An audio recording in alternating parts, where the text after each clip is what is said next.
Beberapa waktu yang lalu, Indonesia dihebohkan dengan adanya kasus pembunuhan berantai yang dilakukan oleh Wawon CS. Kasus ini mulai terungkap saat ditemukannya 3 jasad di wilayah Bekasi, yang mana ketiganya memiliki ikatan keluarga. Awalnya mencuat kabar jika ketiganya mengalami keracunan. Namun, fakta yang terjadi sebenarnya ialah ketiga jasad tersebut rupanya diracuni oleh komplotan pelaku pembunuhan. Nah, dari kejadian tersebut, polisi juga menemukan korban lainnya yang ditemukan di daerah Cianjur. Diketahui ada 4 jenazah yang merupakan korban dari aksi brutal Wawon, Duloh, dan Dede. Serial killer di Indonesia sendiri tidak hanya kali ini saja terjadi.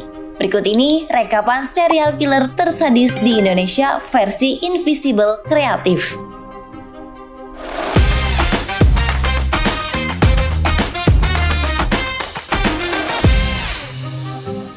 Rio Martil.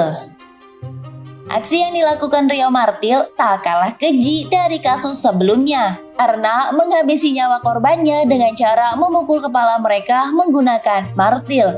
Modus yang digunakan pelaku yakni berlagak menawarkan bisnis kepada pemilik rental mobil untuk mengambil alih kendaraan korban. Rupanya, kejahatan yang dilakukannya ini bukanlah pertama kali karena sebelumnya diketahui Rio Martil sudah 3 kali melakukan pembunuhan. Saat itu, aksi kejahatan di luar yang membawanya masuk ke dalam tahanan adalah ketika dirinya bertemu dengan korban JJ. Percakapan panjang lebar yang dilakukan keduanya rupanya membuat JJ mulai lengah hingga akhirnya membuat Rio Martil nekat untuk beraksi. Pelaku melahap JJ dengan memukul kepala bagian belakangnya menggunakan martil.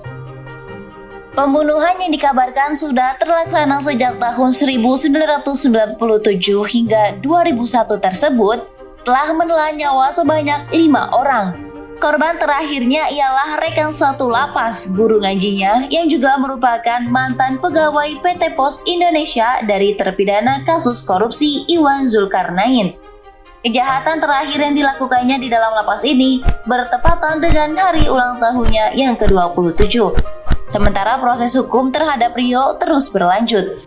Rio yang dipercaya mampu melepaskan borgol dalam hitungan detik, akhirnya dieksekusi oleh regu tembak pada tanggal 8 Agustus 2008. Rian Jombang. Kasus berikutnya yang sempat menjadi buah bibir masyarakat Indonesia ialah kasus pembunuhan berantai yang dilakukan oleh Rian Jombang.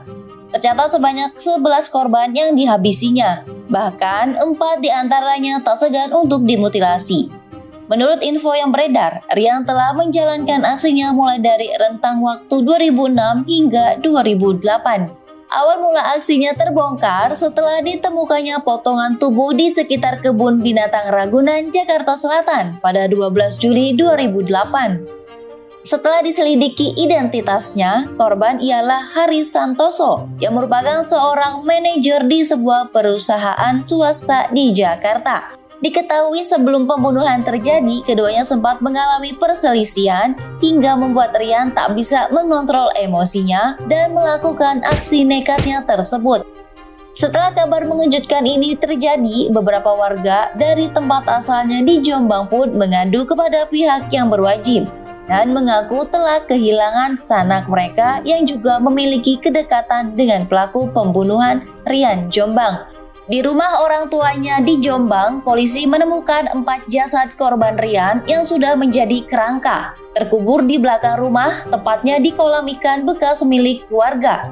14 tahun berlalu sejak divonis mati oleh Pengadilan Negeri Depok pada tahun 2009. Rian hingga saat ini belum kunjung dieksekusi dikarenakan ada beberapa hak hukum yang belum terpenuhi. Babe Baikuni. Kasus selanjutnya yang paling menyayat hati ialah kasus Babeh Baikuni. Pada awal tahun 2010 di bulan Januari, berita menggemparkan mengenai potongan tubuh tanpa kepala dan potongan kepala dari seorang bocah laki-laki ditemukan di area jembatan banjir Kanal Timur, Cakung, Jakarta Timur. Setelah diusut, terungkaplah identitas pelaku pembunuhan sadis tersebut ialah Babeh Baikuni yang ditangkap di kediamannya di Gang Masjid Haji Dalim, Pulau Gadung, Jakarta Timur pada 9 Januari 2010. Menurut informasi, Babeh Baikuni dan korban A memang sudah saling kenal. Bahkan korban A dan anak-anak jalanan lainnya tak jarang menginap di rumahnya. Sialnya, hari itu A harus menjadi korban keji Babeh Baikuni yang menolak untuk diajak berhubungan badan.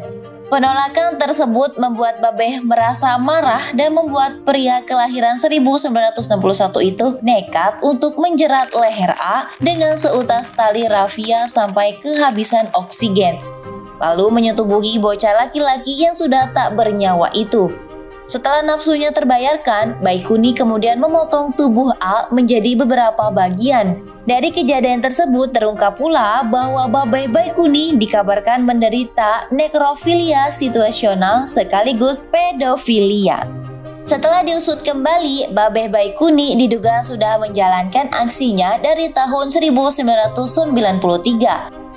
Atas kasus ini, Baikuni yang mengidap penyimpangan seksual dan pernah disodomi oleh seorang preman di masa kecilnya, dihukum penjara seumur hidup pada tanggal 6 Oktober 2010.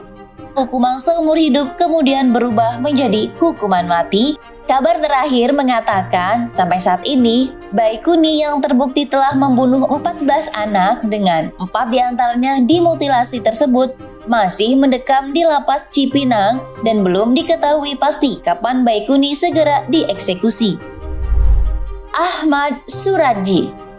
Suradji yang saat itu berusia 59 tahun merupakan terpidana mati kasus pembunuhan 42 perempuan di Sumatera Utara pada tahun 2007. Dari hasil penyelidikan polisi, semua korban merupakan pasien yang datang ke rumah Suradji di Dusun Aman Damai, yang menghabisi korban-korbannya dengan dalih menambah kesaktian ilmunya. Kebanyakan korban yang datang kepadanya ingin mendapatkan pengasihan atau penglaris dari lelaki paruh baya tersebut. Syarat yang harus dipenuhi oleh klien Suradji saat ritual ialah bersedia diikat dan dikubur setengah badan di tempat yang sunyi pada malam hari. Jika langkah sebelumnya sudah terlaksana, Suradji kemudian membekap mulut dan hidung korban-korbannya yang telah terkubur setengah badan hingga meregang nyawa. Total ada 42 perempuan yang telah dibunuhnya secara keji dengan cara tersebut dan rata-rata berkisar antara 11 hingga 30 tahun. Buntut dari aksinya kemudian tercium saat polisi menyelidiki status mengenai kedekatan korban yang ternyata merupakan pasien dengan tersangka dukun Suradji. Lebih mirisnya, istri ketiga Suradji juga membantu menutupi kejahatannya. Atas aksi biadab yang dilakukannya ini, Suradji yang sempat mengajukan gerasi pada tahun 2004 kepada Presiden Megawati dan ditolak oleh Presiden Susilo Bambang Yudhoyono. Kemudian Suradji dijatuhi hukuman mati oleh regu tembak, lalu dieksekusi pada 10 Juli 2008 silam. Itulah beberapa rekapan informasi mengenai serial killer tersadis yang ada di Indonesia. Ikuti terus channel YouTube Invisible Kreatif agar tidak ketinggalan informasi terbaru dari kami.